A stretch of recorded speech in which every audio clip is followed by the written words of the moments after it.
Hello everyone, welcome back. In this video, I'm going to show you how to log out of your MetaMask app in 2025.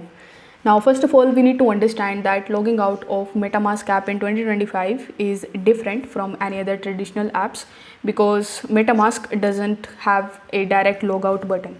So you can follow this step in which you will be able to log you out from your MetaMask app very easily.